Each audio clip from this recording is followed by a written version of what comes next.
guys! Welcome back to my channel. For today's vlog, samahan niyo ako mag-food trip. I'll be sharing with you my favorite food whenever I visit the city. Our first stop is Quezon Center. Ito po ang mga paborito kong kinakain pag pumupunta ako ng city.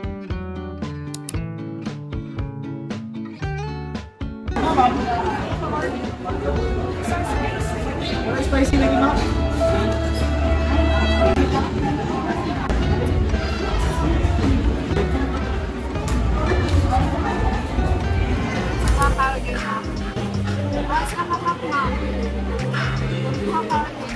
Ah, 9 balls ba yan?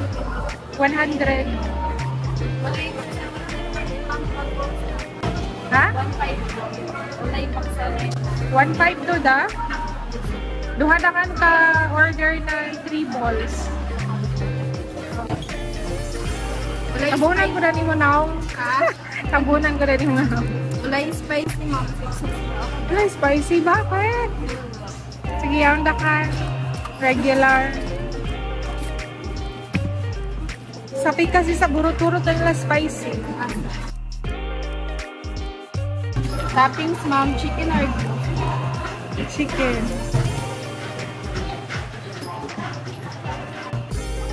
para sa ano ba yun, ma'am? Sa vlog. Subscribe ka. Tabunan ka rin mo na akong Take out na, ma'am.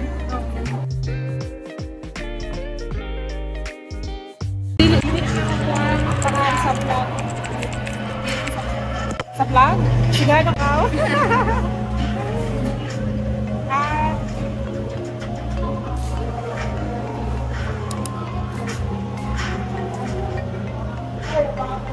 At World of Liquid. Wala? Ay. Ha? Ah, okay.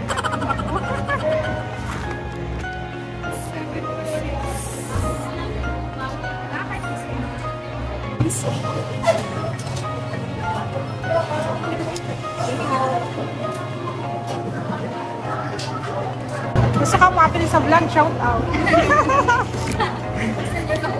Kasi magkaw? Ayaw na.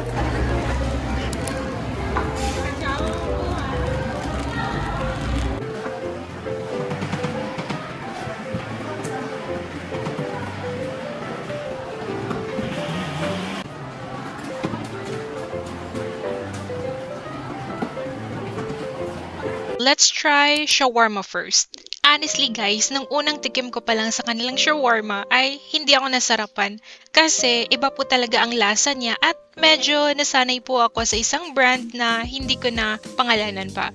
If you're like me na medyo mataas ang expectations sa food pag gumagala dahil na rin matagal po ako nanirahan sa big city, then follow my food adventures and recommendations. Anyway, going back, every time na pumupunta ako ng city, I always order from them and eventually, nasarapan na po ako. I would rate the shawarma as 9 out of 10 kasi wala silang spicy. Mahilig po talaga ako sa spicy, parang may konting kick at iwas umay na rin. As for the buko juice, yung tamis ay sakto lang. Pag umiinom ako nito, ang sarap lang sa pakiramdam kasi nakaiwas ako sa soft drink.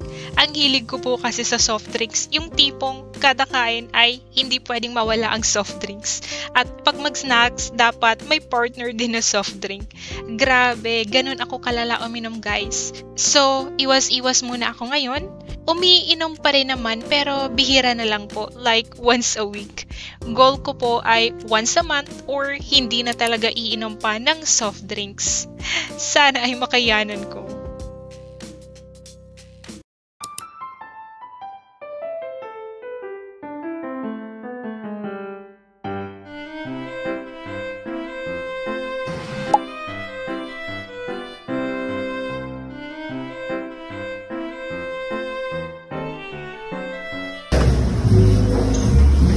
Hello.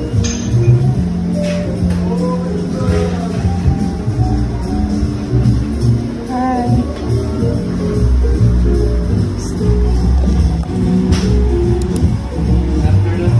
Doctor.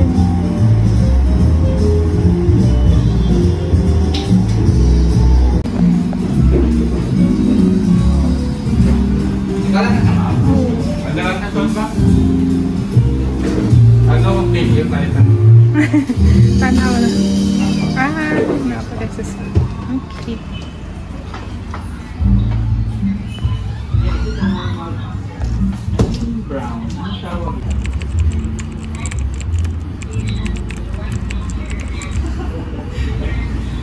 Okay naman.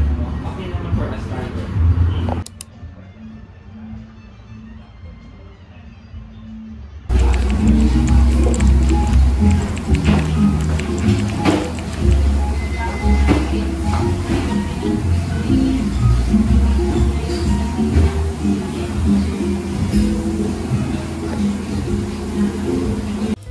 Matagal ko na pala gustong pumunta dito guys at finally napuntahan ko na rin.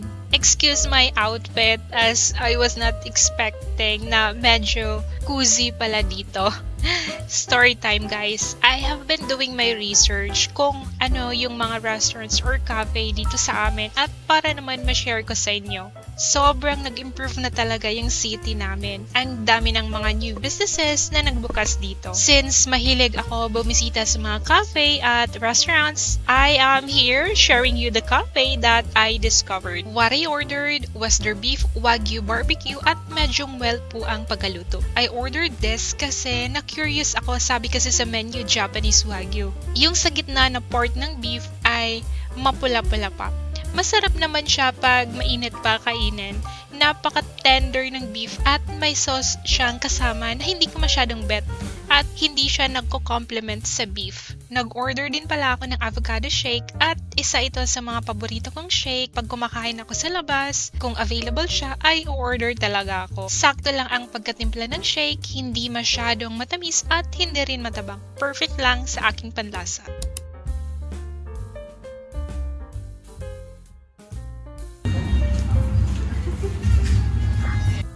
I also ordered dessert and while waiting, nagpapa-video muna ako sa isa sa mga waiter nila. Total, wala naman masyadong tao so grab ko na ang opportunity para makapag-vlog. Para na rin ma-share ko sa inyo guys.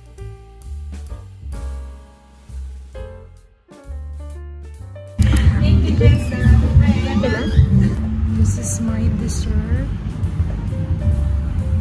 Order ko pala ay french fries with cheese toppings. Grabe, ang sarap po ng fries, lalo na yung cheese.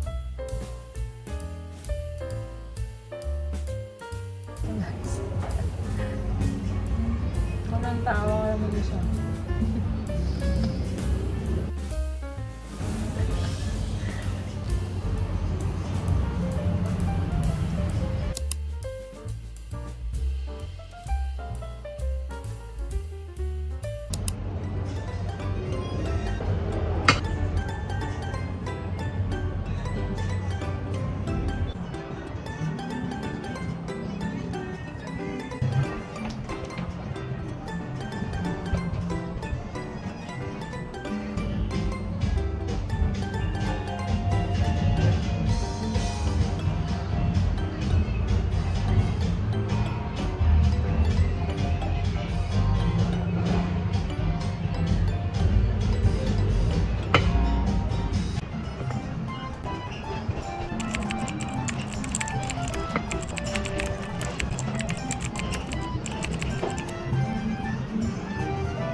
Ang ganda ng vibe dito guys. Promise, hindi kayo magsisisi kung pupunta kayo dito. I highly recommend this place. This is perfect for self-time, dating, and family dinner. That's it for today guys. Sana ay nagustuhan nyo ang videong to at nagutom kayo. Just kidding. Don't forget to like, share, comment, and subscribe. Thank you guys for watching and see you on my next vlog.